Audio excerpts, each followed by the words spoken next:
Welcome. Let's talk about the functioning of public distribution system in India.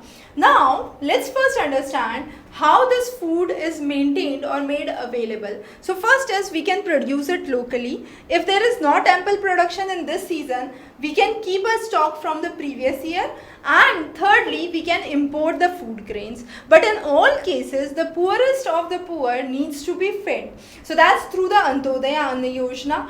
Then you also have the below poverty line people and the above poverty line people. For all those, food security is something that's really important. Now, how does a public distribution system work? A farmer is having a crop.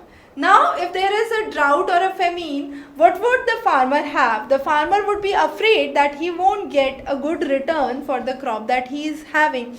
So what government does in order to secure the farmer is provide a minimum support price.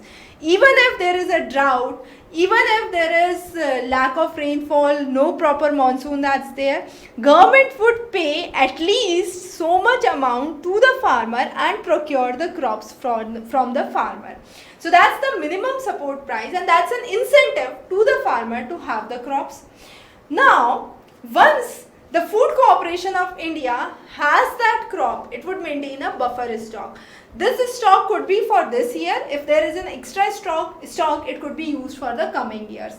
This stock would be supplied to the state and from the state to the various ration shops, which are also called as the fair price shops.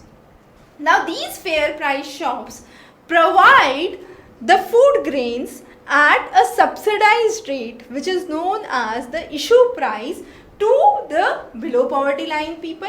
Now this issue price is important. So government says it's a subsidized price so that everyone should have the basic food requirement for them.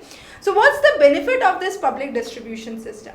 The benefit is to provide food security to the poorest of the poor in India, to provide a minimum support to the farmers and incentive to the farmers to grow the crop, and again make sure that everyone in the country has access to basic food grains and is not hungry.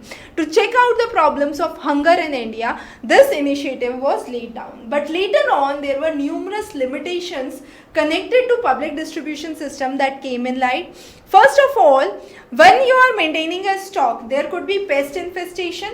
If you are maintaining the stock and extra stock for next year, the quality could be affected. So storage costs are very high. Again, from the fair price shops, this is let into the open market. So the subsidized rate that should actually go to the poor or the poorest of the poor does not go to them, but is sold into the open market, and the profit is earned by the person who is running the fair price shop. And this brings in a lot of corruption. So bringing in transparency into the system is very important. So that's one of the major loopholes of the public distribution system in India. A very important concept to understand the issues of food insecurity and food problems in India. We'll be covering many lectures in the upcoming lectures. So stay tuned. Have a wonderful day ahead.